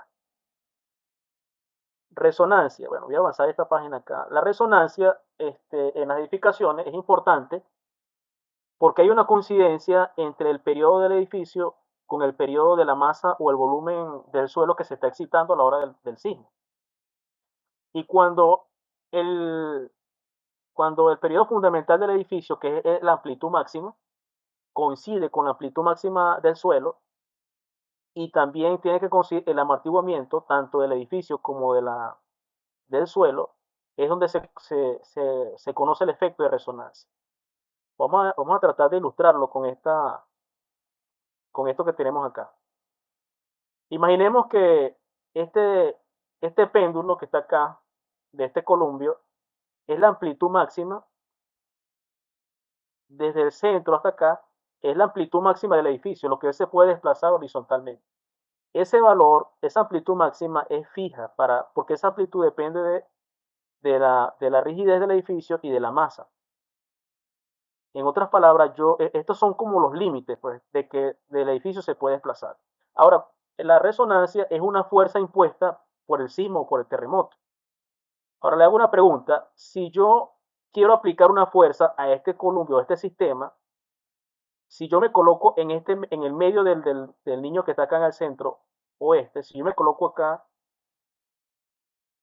eh, ¿qué pasa con este sistema? ¿Se detiene o la fuerza es máxima?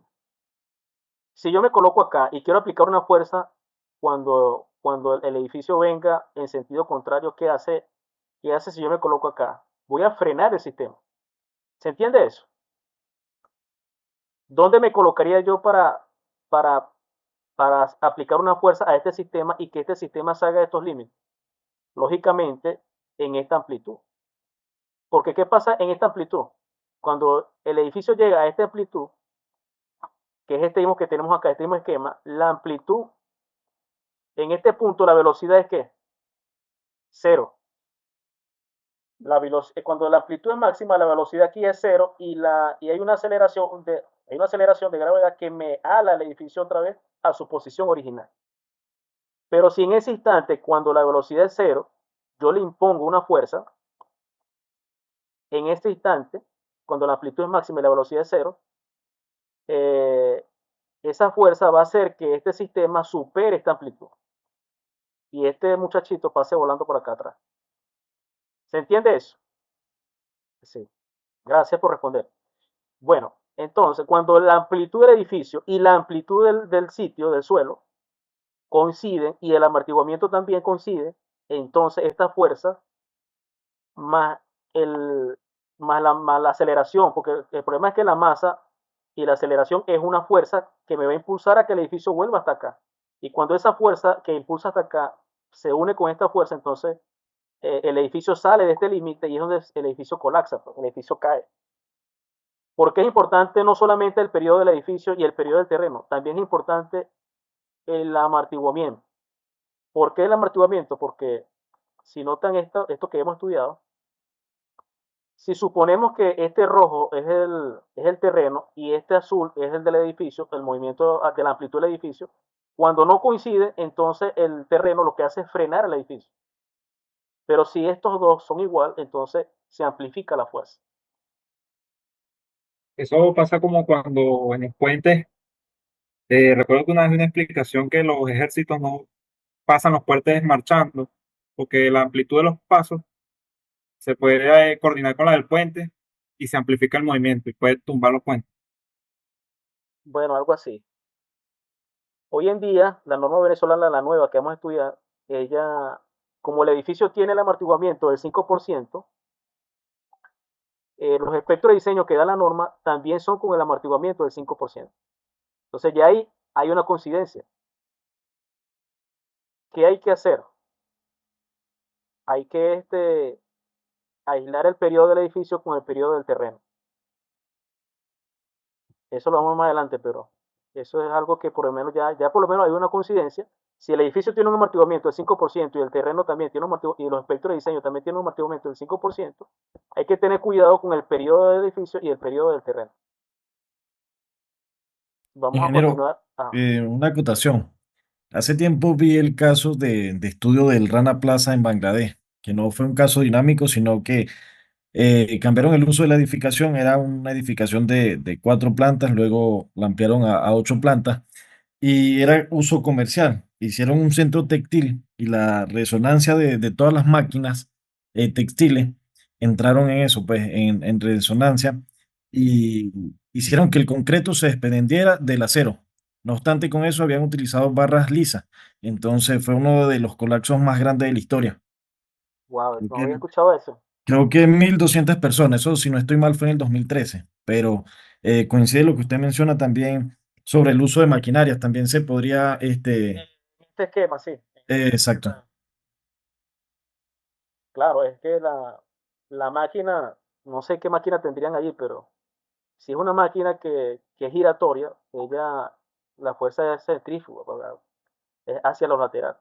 Y si esa fuerza que ejerce bueno, la máquina también vibra, y esa vibración más la fuerza puede ser que, como dices tú allí, pues, coincidió la vibración de la máquina con la vibración del edificio y coincidió también el amortiguamiento. Y al unirse esas dos cosas allí, el edificio colapsa. Imagínate que colocarle 4 pisos a una estructura que ya tenía 4, dejando los mismos elementos de columna, la estructura es muy flexible. No sé si me capta la idea, porque yo no conozco el caso, pero si yo tengo una estructura de 4 pisos con columna de 30 por 30 y le coloco 4 pisos más y dejo las columnas de 30 por 30, porque es que al final no las puedo cambiar. Entonces tengo un edificio con unas derivas más grandes y es más susceptible pues, a la vibración. Y quizá por eso también falló el sistema con solamente la vibración de la máquina, porque es que no debería haberse caído con el sistema de la máquina. El problema es que el edificio estaba muy flexible pues, y al vibrar la máquina se unieron esas cosas que causaron la resonancia. Bueno, esto lo vamos a pasar un poquito más rápido. La teoría de, este, bueno, esto es lo que dice la ciencia. La ciencia dice que con el transcurrir de los años, esto era así, esto era la parte terrestre y esto era la parte de los mares, y esto fue cambiando en el tiempo. Estas diapositivas dicen que hace 150 millones de años, y bueno, y esto es lo que conocemos hoy en día. Corrientes convectivas. Imaginemos que la Tierra tiene esta capa, y estas son zonas divergentes, y estas son zonas de subducción o que convergen, pues. Pero no es que convergen, sino que una se pasa bajo la otra. Vamos a ir viendo las diapositivas. Dice, la idea sobre el mecanismo que genera el movimiento entre las placas es aún vaga. No es tan certero la información. Pero se cree que tanto las celdas de convección térmica del manto como la gravedad terrestre juegan un papel predominante en la generación de movimiento entre las placas. Imaginemos que tenemos una llama encendida y todo este sistema, cuando la llama enciende, todo esto busca cómo girar y este es el efecto que se genera entonces en el magma, pues acá en la parte interna de la Tierra. Y esto hace entonces que esta transferencia de fuerza se vaya a esta capa superior. Esto es como eh, las distintas placas continentales que tiene la Tierra, en la cual está, por ejemplo, la del centro, que fue donde ocurrió el sismo de Norris. Tenemos la parte sísmica y volcánica, los límites divergentes, transformantes. Voy a ir pasando un poquito esto rápido porque hay un punto que quiero que toquemos. Por ejemplo, la falla. Tenemos también la falla, hay varios tipos de fallas. Por ejemplo, está la falla de desplazamiento horizontal, falla transcurrente. Vamos a verla aquí de manera visual. Esto acá es el sismo de Norris. El sismo de Norris fue en el año 1994 y se estima que fue ocasionado por las fallas inversas, que es esto que tenemos acá, las fallas inversas. Y se dice también de que este sismo fue muy importante porque en base a este sismo fue que se cambiaron las normas en la época y que eh, el afloramiento del movimiento de tierra no salió a la superficie, quedó allí. Estos son los tipos de fallas: falla normal, horizontal. Acá tenemos, por ejemplo, el foco de la falla, las ondas S, las ondas P, las ondas RAI, el epicentro, y esta es la onda frontal. Así es que se mueve, por ejemplo, la onda P, la onda S, eh, la onda esta RAI, y bueno, en sí las ondas P son las primarias, que viajan en sólidos y líquidos más rápido que las ondas S y tienen una amplitud menor. Las ondas secundarias solo viajan en sólido, viajan más lentas que las ondas P y su amplitud es mayor que las ondas P. Ondas superficiales viajan a lo largo de las partes externas de la Tierra, causan la mayor destrucción, las ondas superficiales. Las ondas poseen la mayor amplitud y la velocidad más lenta. Las ondas tienen los mayores periodos, intervalos de tiempo entre crestas. Bueno, acá tenemos una representación, tenemos la onda P, esto es lo que se decía de la onda P. Acá inicia la onda S, ya vemos que ya tiene un rango de amplitud y después comienza entonces las ondas tipo RAI. ¿Qué más tenemos por acá? Estos son los instrumentos de los sismómetros, instrumentos usados para medir leves movimientos del suelo y sus registros son llamados sismogramas. También tenemos los GPS, los acelerogramas, que son instrumentos usados para medir fuerzas de movimiento del suelo y sus registros son llamados acelerogramas. Estos son los sismos, los acelerogramas de los sismos más importantes que han ocurrido en la historia. Está el centro, el de San Francisco. Todos estos sismos fueron importantes porque marcaron un antes y un después en el diseño sismorresistente. ¿Cómo se obtienen entonces los espectros de diseño a partir de estos acelerogramas? Eh, Tenemos lo siguiente. El espectro de diseño, nosotros no usamos, para la fuerza sísmica de diseño del edificio, nosotros no usamos los acelerogramas. Nosotros usamos como una envolvente de distintos acelerogramas. Vamos a ver cómo se construye. Tenemos acá lo siguiente. Por ejemplo, el acelerograma del sismo del centro, esto fue en el año 1940. Lo que nosotros necesitamos conocer es el desplazamiento. Esto viene dado mucho en la ecuación que vimos de dinámica. La ecuación de dinámica me involucra el desplazamiento. Con la derivada del desplazamiento obtenemos entonces la velocidad y obtenemos la aceleración. Eso parte exactamente de la ecuación de dinámica estructural. ¿Cómo obtenemos nosotros el desplazamiento para este sismo o este terremoto del centro? Nosotros vamos a graficar en este punto,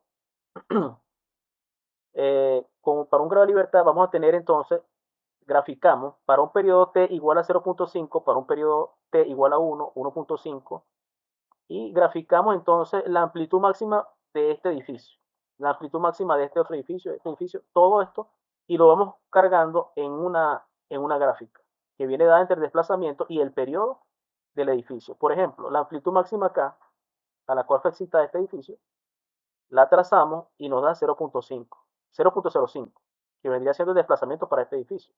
Esta otra amplitud la trazamos y la graficamos, y así sucesivamente hasta que obtenemos entonces la gráfica del desplazamiento en función del periodo.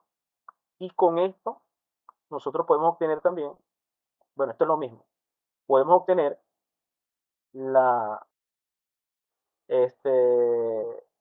esto que está acá es el desplazamiento, lo que sacamos ahorita. Esto es la aceleración y esto es la velocidad. Por ejemplo, si ustedes notan, tenemos esto que está acá es el periodo en la parte de las abscisas, y en las ordenadas tenemos entonces la aceleración, perdón. Si ustedes notan, la aceleración me rige entre 0 y 1 segundo. Si yo tengo, por ejemplo, estructuras que estén condicionadas entre 0 y 1 segundo, en la ecuación, ¿qué será predominante? Será predominante entonces la masa, porque la masa es la que acompaña ¿qué? A la aceleración.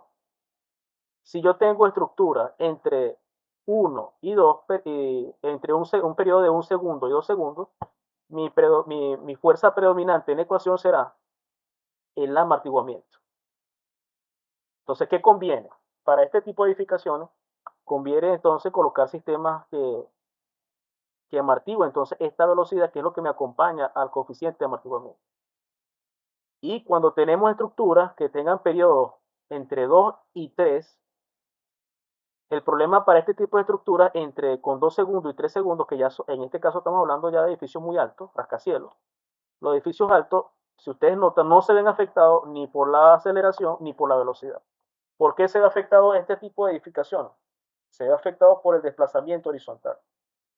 Y es por eso que no a la mayoría, pero sí hay edificios altos que se le coloca los péndulos para poder lograr controlar estos desplazamientos horizontales en el tope del edificio. Entonces, miren todo lo que nos da la información. Estos son espectros, ¿verdad? Esto es lo que nosotros obtenemos del sismo, por ejemplo, este que estamos haciendo del centro. Pero en realidad, la norma nos muestra un envolvente de muchos sismos. Por ejemplo, acá vemos que terremotos con diferentes magnitudes.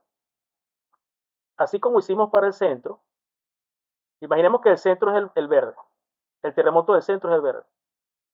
Si tenemos, por ejemplo, en Barquisimeto, una zona X en Barquisimeto tenemos, o en San Felipe tenemos, que en el sismo en el año 1940 conocemos su registro.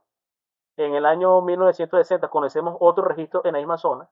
En el año 1994 otro sismo en esa misma zona. Nosotros podemos hacer un envolvente de esos sismos o terremotos y extraer este espectro de diseño, que es lo que realmente hace la norma. La norma es una envolvente de todos los posibles terremotos que han sucedido en el tiempo. ¿Alguna pregunta hasta acá? ¿Se entiende lo que estamos hablando? ¿Sí se ¿Sí o entiende? no? Sí, bueno, gracias. Entonces, eh, porque es que a la hora del diseño de la edificación se hace un poco difícil, pues, trabajar directamente con esto que está acá. Cuando tengamos, por ejemplo, amortiguadores en el edificio, que no tengo las imágenes acá, por ejemplo, amortiguadores que se colocan en diagonales, no sé si lo han visto, no tengo imágenes de verdad.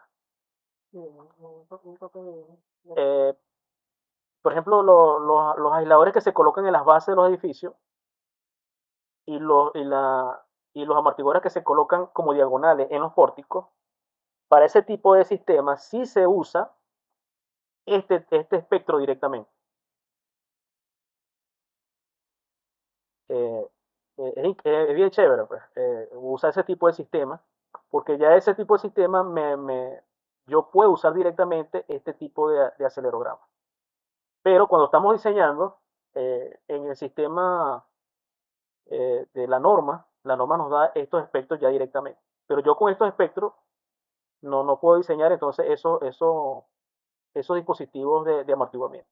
Yo puedo diseñar esos dispositivos de amortiguamiento ya directamente con los acelerogramas. Esto es una hoja doble logarítmica. Si nosotros, por ejemplo, graficamos el periodo versus la aceleración, la velocidad versus el periodo y el desplazamiento versus el periodo, tenemos esta gráfica que es bien interesante. Y es algo como lo que estamos conversando.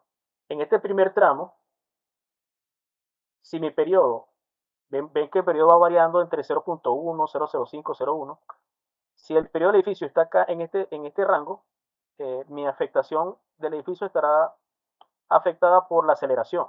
Si está en este rango, estará afectada por la velocidad, y si está en este rango, estará afectada por el desplazamiento. Es más o menos lo que ya hayamos comentado acá en esta gráfica. Esto que está acá es un resumen de esto que conversamos. Claro, aquí se ve de manera más gráfica. ¿Alguna pregunta hasta acá, muchachos? Ingeniero, en ese caso, cuando le afecta la velocidad, se estaría traduciendo en el corte basal. Este, la pregunta era la velocidad. Bueno, eso lo vamos a ver en la parte del programa, cuando vemos el cálculo de edificio. Si nosotros caemos acá en la velocidad, nosotros vamos a hacer el edificio que no vamos a diseñar el edificio para que él salga de esta zona. Vamos a tratar de que el edificio nos caiga en esta zona. Esto es lo que tenemos que evitar, la zona de velocidad. Porque la zona de velocidad me exige a mí que yo tengo que tener un amortiguamiento alto para poder contrarrestar esa fuerza. Bueno, acá tenemos lo siguiente, a pesar de que tenemos este espectro de diseño, no diseñamos con este espectro de diseño, porque este espectro de diseño es para un R igual a 1.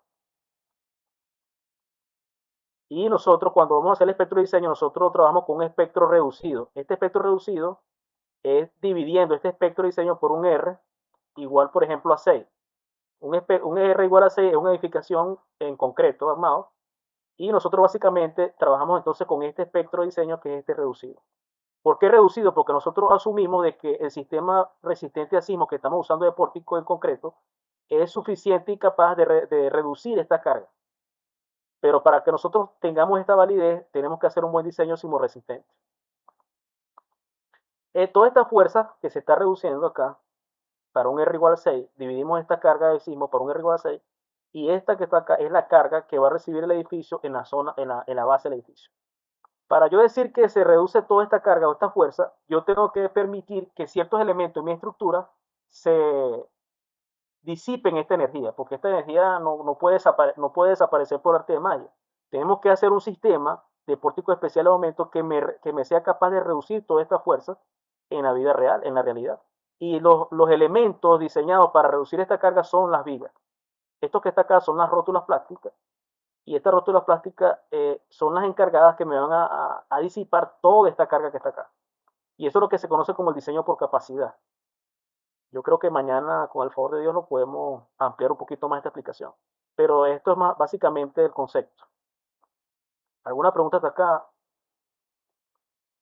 que quieran hacer referente a este tema? Nosotros prácticamente esta reducción de carga, esta disipación de energía, porque es una disipación de energía, la van a hacer las vigas. Y nosotros tenemos que garantizar de que mis columnas, prácticamente ellas permanezcan en el rango elástico. ¿Por qué las vigas y no las columnas? Porque yo necesito que mis elementos estructurales como columna sean estables, porque de ellas depende el colapso de la edificación. Si yo permito que la rotura plástica ocurra acá en la columna, entonces este es un punto crítico para que mi estructura colapse, y lo que nosotros andamos buscando es que la estructura no colapse. Y esto se puede solucionar usando mi efecto de columna fuerte, viga débil. El efecto de columna fuerte, viga débil, yo forzo, obligo a que mi falla o mis rótulas plásticas ocurran primero en las vigas y no en las columnas. Una pregunta, ¿el espectro con el que diseñamos es el mismo que sale en la norma, que es el que depende de la zona donde se encuentra el edificio, qué tipo de estructura sea, que se diseña con los espectros de diseño según la norma? Sí, sí, correcto, eso mismo es. O sea, nosotros lo calculamos a mano con los parámetros que da la norma, o de una vez están predeterminados en el programa. No, nosotros vamos a calcular el espectro con ANOM. Por ejemplo, esto depende de muchos factores. Pues el R, por ejemplo, ya sabemos ya que el R, si es pórtico, así como columnas y vigas, es 6. Pero si yo tuviera sistema de muro, este R puede ser 4,5. Entonces la fuerza es mayor, no es tan baja. Pues. Me gusta la norma nueva porque si la edificación tiene pocos pórticos, entonces aplica también un factor de redundancia que castiga también la estructura. Factor de redundancia es que cuando la estructura tiene pocos pórticos para resistir el sismo en una dirección. Entonces, este espectro depende de muchos factores, como tú indicabas, depende del factor de importancia de la estructura, depende de muchos factores, y dependiendo del sistema, esta fuerza será mayor o menor, dependiendo de si la estructura es irregular, En planta o en elevación también, entonces este espectro será más exigente para esta. Mientras la estructura sea más irregular en planta o en elevación, esta fuerza será más exigida, porque lo que busca la norma es seguridad. El diseño por capacidad se aplica también en los autos. Tiene esta aplicación, por ejemplo, los autos en los años 60, el chasis de los carros era muy fuerte, pues, y robusto. Básicamente, la integridad del auto se le da más seguridad y más que a la vida misma de la persona que estaba allí, porque la persona después que tuvieron un accidente, prácticamente el auto quedaba intacto, pero la persona quedaba sufriendo, pues, por ejemplo, el látigo en el cuello y eso. En cambio, hoy en día, el sistema por capacidad o el diseño por capacidad lo aplicaron también en los autos. Hoy en día, por ejemplo, estos autos, si ustedes notan, cuando los autos tienen una colisión, un choque, esto que está acá, la trompa del carro, actúa como un amortiguamiento. Y esto hace que la fuerza de impacto se reduzca, entonces sí se daña el auto, pero la integridad de la persona se mantiene con vida. Y esto es lo que buscamos también en la estructura. Buscamos que ciertos elementos se deformen, disipen energía, pero que la integridad de las personas que están en el edificio se mantenga, que es en este caso. Pues nosotros estamos permitiendo que las vigas fallen, pero se mantengan las columnas en rango elástico para que se mantenga la estabilidad del edificio y podamos salvar las vidas, que es lo que nosotros queremos. Ahora, en este punto, el diseño por capacidad acá, viéndolo desde este punto de vista, por ejemplo, como nosotros queremos, mi punto de análisis son las vigas, el momento último acá en esta viga que está acá es de 400.129.41 kilos por centímetro para esta combinación de carga. Yo puedo, con un momento probable, estimar cuánto es el momento de esa sección que está acá. Y con ese momento probable yo ver si la carga última me supera a mi momento probable. El momento probable no es más que, como dice acá esta diapositiva, la determinación del aumento probable para el diseño de corte de vigas perteneciente a un pórtico especial de aumento, debido a que la resistencia de cedencia real del refuerzo longitudinal puede exceder la resistencia de cedencia especificada y debido a que es probable que ocurra endurecimiento por deformación del refuerzo en el nodo sometido a rotaciones grandes, la resistencia de corte requerida se determina usando un refuerzo de al menos 1.25 FY para el refuerzo longitudinal. Se escucha por ahí un micrófono. Nosotros queremos que la viga en los extremos, en este punto, ella desarrolle su capacidad máxima. Y esa capacidad máxima se logra, o la capacidad máxima es cuando el acero alcanza un 25% más allá del 4200 que nosotros conocemos que es la resistencia a fluencia del acero. Entonces, este momento probable es mi capacidad máxima, por eso es que el diseño por capacidad se llama así, por capacidad. Nosotros estamos diseñando esta viga para que ella en este extremo alcance su capacidad máxima. Y la capacidad máxima viene dado para que esta sección falle de manera dúctil y el acero alcance un 25% más allá de los 4200 que nosotros conocemos que es la resistencia a fluencia. Si nosotros para esta misma edificación, para este mismo pórtico, nosotros calculamos el momento probable, aquí vamos a sustituir los valores, tenemos el área de acero, el FY, el D, que es la altura útil, menos el recubrimiento, la A, que es esta fórmula que está acá, sustituimos los valores teniendo entonces una viga, esa viga tiene un ancho B de 25 y una altura de 30, usando las 4 barras de arriba, que es el área de acero, que es 5.07, tenemos un momento probable de 625.378.16 kilogramos por centímetro, que es el momento máximo o la capacidad máxima que tiene esta viga con estos refuerzos. Ahora, este momento probable es mayor que mi momento último. Y si este momento es mayor que mi momento último, entonces nosotros estamos acá en el diseño. Entonces, estamos trabajando con la capacidad máxima de la viga. El problema es que yo tengo que garantizar esto, que verdaderamente la viga alcance la capacidad máxima, porque si no alcanza su capacidad máxima, estamos haciendo un mal diseño. Ahora, ¿cómo logramos que la viga alcance su capacidad máxima? Logrando de que ella falle primero que la columna. Y es allí donde entramos en el sistema del mecanismo deseado, que es columna fuerte y viga débil.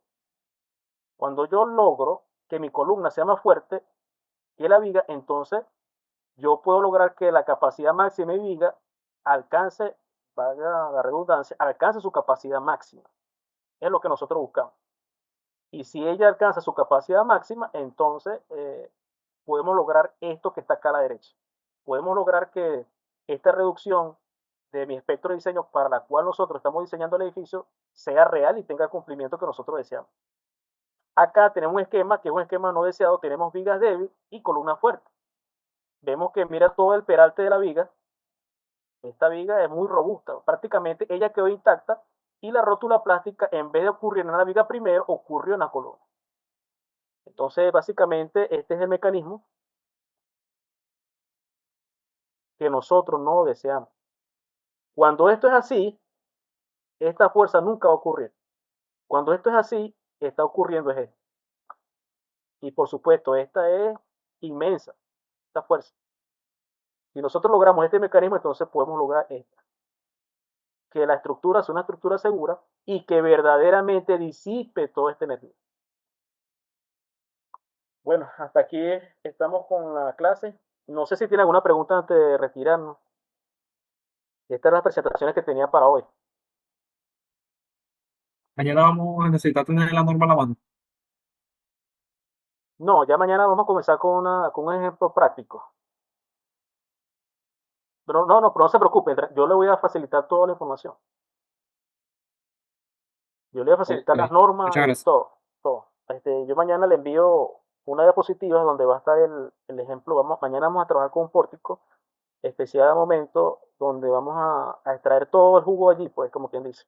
Vamos a sacarle toda la información a ese pórtico, cómo el programa y cómo la norma se aplica a ese pórtico. Vamos a calcular los momentos probables en las vigas, en las columnas, columna fuerte, viga débil, cómo el esfuerzo de corte junto con los momentos probables en las columnas, en las vigas, todo el chequeo bajo el sistema sismorresistente actual de la norma y cómo el programa soluciona todas esas dificultades que nosotros estamos viendo en este momento. Y no solamente cómo lo hace el programa, sino también nosotros vamos a hacer cálculos manuales y vamos a verificarlo con lo que el software da. Bueno, gracias por la paciencia, gracias por la atención, gracias porque no se durmieron, digo yo, que no se durmieron. Si tienen alguna pregunta, pueden hacerla también en el grupo. Estoy a la orden. Nos vemos mañana con el favor de Dios.